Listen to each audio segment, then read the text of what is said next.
Okay. This program, it may be shorter than we thought because she might die halfway through. I hope you Get don't. it all out. I'm not saying that. I think you should.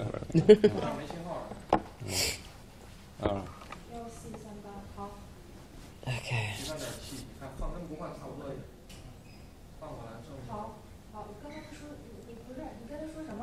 You're running out of electricity. Really? Power. It's one thing after another. The battery is going to batteries. die. Okay, well, let's do 10 Before you minutes. die. Yeah.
Four, 3, 2, 1. Okay. Well, hi everybody, and welcome. We love these social media lives because they're so informal and we can relax and there's nobody screaming in our ears, 10 seconds, rap, and all that stuff. None of that happens online. It's really good for that. Yes, and I don't have to wear the microphone. No, you don't? Are you sure, Mr. Xu? I think you should have a microphone on. You had one on earlier. No, Okay. not now. Well, anyway, we are, all of us, reporters and correspondents and anchors in the case of, Yes. of Lindy here, for CGTN, and you're watching our live feed. And we're all of us in the CGTN building here in the heart of Beijing, China. And we're here because taking place right now, all around us, is the 19th Communist Party of China National Congress. And it's a very, very, very big deal for this country and for the Communist Party and for the people of China. And I think to some extent, in fact, to actually quite a great extent, for the people of the world. It's a major, major event, this. And CGTN, of course, is devoting almost wall-to-wall coverage to it, as you would expect. So anyway, I'm John. I'm actually the New York correspondent, and they've flown me over to Beijing to help out with the coverage. This is Lindy, who's an anchor in our Nairobi bureau, and Mr. Xu. Yeah. Formal, I know, but he insists on it. He's like that. No, we call him Xu. Xu is the... Well, That's better, that sounds better. Xu, you like Yeah, it? yes, I like it. Xu is sort of the head of news gallery at CGTN here in Beijing. He's in charge of all the reporters who are based here. And he's a very senior reporter himself. So that's the three of us. And we're just going to have a chat, really, a bit of a natter among the three of us about what we've seen in the past 24 hours, what's expected over the best part of the last week, next week, and anything else that comes up between now and the next 20 minutes or so. So what did you think about yesterday when President Xi made that speech? Of course, he's not President Xi, is he? He's General Secretary Xi. Yes. But you know who I mean. Yeah. Well, you know, we came as a team of 4 from Nairobi, myself and my colleague Soni as a reporter and 2 cameramen, and we decided to split ourselves up a little bit to try and get as much done and cover as much ground as possible. So sadly, I missed out on the opening session. Was you weren't there? I wasn't physically there, and I regret that so much. Where was closing session? Yes, the closing session is all mine. It's all mine. Yeah, so interesting. I've already told all my colleagues I'm definitely going to the closing session. It certainly seemed really fascinating. A lot of pomp and ceremony, a lot of grandeur, such a magnificent building, the Great Hall of the People. But of course, John, you were there. Tell me. Well, I was there, and one of the things that is burnt into my mind is not to call the first day the opening ceremony, right? It's not an opening ceremony. It is absolutely the opening session. That's the first thing that you learn when you set foot in because China. it's not only ceremonial. It's the most that we have one of the most important content of the Congress in the first day, in the opening session. So it's not only ceremonial event. We have the General Secretary's report. Right. Yeah. And that's the thing, isn't it? I think people probably watching around the world may not know that whoever is the president of China is required to come to the Great Hall of the People every 5 years and do two things. First of all, to essentially ask for his job back if he has the time limit ahead of him. But he has to give a report of what's happened in the previous 5 years, which takes a very long time, and then preview what he wants to happen in the next 5 years. And that takes a very long time. It took more than 3 hours yesterday. Yes. And we have some feedback from the party delegates and our audience around the country, because yesterday we have a lot of interviews. And in Shanghai we have a focus group. Oh, really? Yes, which was very interesting. All the members of the focus group were young people, and usually we thought that the young people might not be very interested in that, but actually they on the contrary, they were so interested. Really good. And they had a WeChat group where we have more than 100 people from all around the country. So this is a huge focus group with about 100 people inside, releasing their comments and their suggestions on the internet. What was the main thrust of what they had to say?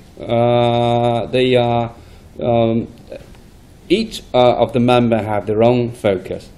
Some of the people think that reform is important, and some think that anti-corruption is the first job that we need to do, and but mostly they would care about the point or policies from the report which is closely related to the issues in their localities, in their places, their own places, their own cities, their own provinces. Like Shanghai people will care about the policies of high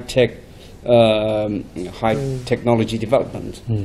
Well, we experienced a bit of that today, didn't we? Because we went to the day after the General Secretary spoke, and there were people from the provinces there. Who did you meet? Well, yes, so these were the group discussions that we sat in on today. And of course, the group discussions today were divided up into provinces. I was sitting with the group from Liaoning province, a province that's on the northeast. Northeast. Northeast of China. Next to DPRK. Yes, right next to DPRK. One that had its glory days maybe a few decades ago as a mega manufacturing hub. Yes, in the plan economy period. But now they're suffering a lot. And they really did address that. I mean, even though we know that China is such a booming, growing economy, it's also going to be subject to some of the global economic pitfalls of the slowing economy that everyone is experiencing. So this particular province, I think, was assessing yesterday's report from that perspective, seeing what do we need to do, what do we need to change. And the big word that was coming out of there was, of course, innovation. And this is, ironically, also your hometown, your home province. Yes. I'm from Liaoning province, and yes, I spent almost 35 years in that province. Yes, well, I'm very honored to be involved in that group chatting, in that group discussion. You know what I really appreciate about the group discussions and sort of seeing the delegates at work engaging with the content of yesterday's report was that it wasn't just senior members of government from Liaoning province or maybe people from the military, but also ordinary citizens, ordinary members of the CPC. I mean, one woman that spoke quite passionately about innovation, about rejuvenating the economy of Liaoning, was a technician, an engineer, and she was very, very passionate. You mean the last one we had this morning? Yes, an engineer. An engineer. Very encouraging to see how the CPC creates room for so many diverse voices, actually. Well, it was the same for me, because I went to a delegation representing the province of Sichuan, which is in the southwest of the country. One of the biggest provinces. It was like Texas. A big place. Not the biggest province, but one of them. And it was the same thing there. A lot of ordinary people who'd flown over representing their province, and they were very proud of it. Of course, Sichuan is where the pandas come from. The cuddly pandas. And the food there is good. And the food there is spicy and very hot. Very and good. people all around the world you'll know Sichuan cooking, of course. Yes. And it was a similar thing. You know, they were talking, in my case, the issue that came up was poverty. Now, in the capital, Chengdu, and other cities there, these are reasonably prosperous, moderately prosperous cities doing well. Yes. But outside the cities, in the agricultural and rural regions, there's quite desperate poverty. And we asked, what are you doing, or have you heard anything here at the CPC, or what do you expect to come out of it, or what would you like to see come out of it to alleviate poverty? And the answer was really that they intend to implement, using every means possible, the directive of the central government to try and end, or at least, and perhaps not end poverty, but to bring people who are within the poverty zone, extreme poverty, into moderate economic growth by the year. I think it's 2030. I think it is 2020. 2020. Yeah. So it's very soon. It's very soon. Very soon. So that was that. But we really ought to concentrate more on what General Secretary Xi said yesterday. I mean, he made headlines around the world, didn't he? Did you see the newspaper headlines? Everyone's talking about it, absolutely. New era, and China at the center of it all. Yes. What do you think that means in reality? New era. And China at the center. Center stage. Okay. China is a huge country. Is it? And in the past 100 years, China has very complicated experiences. We used to be very weak, and we had so many warfares. We had wars, internal wars with one another, and also wars with other countries. So now we would like to say it like this: the Chairman Mao has made the country standing up in front of all the countries,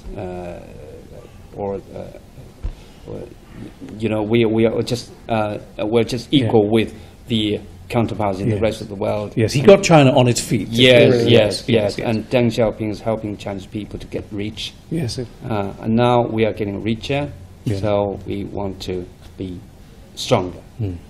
So this is a new era. Of course, we'll have more better explanations in the report, and later on we'll have the official releases on how to explain these political terms. Yes. And I suppose as part of this new era, one of the most significant policy agendas that's been talked about over the past 5 years has been the Belt and Road Initiative, or One Belt, One Road. Yes. Because we, from the Africa department of CGTN, we talk about it a lot because it offers a lot of opportunities for Africa. But do you see coming out of this National Congress more linkages or more significant kind of connections between China and Africa as far as the Belt and Road Initiative is concerned? Oh yes, of course. Like John said, Sichuan province is now, the economy in Sichuan province is booming, partly because of the tourism, partly because of the panda and the food, partly because of the Belt and Road Initiative, because they are now linking. They have a very busy railway link between Sichuan province and the eastern part of Europe. And of course we have the railway between these two places, but the customs, the policies, and even the width of the rail is different. So that's also all of these things are sort of barriers and difficulties between the two places for their cooperations. And now they're trying to move out these barriers, and this is also part of the Belt and Road Initiative. And now they want to. I've heard many of the people from the southwest. They say they would like to extend that links to Western Europe, to Middle East, and Africa. Well, in America, where I come from, I represent the Washington office of CGTN. There's a lot of interest among business people in the Belt and Road Initiative. There really is, a lot of interest. But they're also quite wary of it, I think, because of the concerns about investment opportunities and transparency here in China and stuff like that. Do you think that that's something that's going to be easy to overcome? Yes, and yes, I know that some of the countries is a bit afraid of such a huge country. I mean, no other country in the world is proposing anything like this. It is unique to President Xi and to China, isn't it? Yes. But yes, I know that, as you said, that it's unprecedented. Nobody has ever done such kind of things. But clearly, we have the government has clearly announced many times that all they are doing, the purpose of all these things are trying to improve the relationship of the two countries, of the two peoples, and through from Egypt itself. I talked to many people now, people working in Africa, and the only part there is to do other house. But we don't bog down on this issue, but there are people who are concerned that these are more around to the game than business. What do you say to them? Building the empire rather than just business. It's a fair question. Yes, of course, but I think if you want to speculate on best, then there are many answers. That's the only way to solve these issues is to go to these kinds of where they are benefiting from government relationships and probably to see how they react, how they respond, and what happens. Well, the other thing, of course, the President Xi told the Secretary of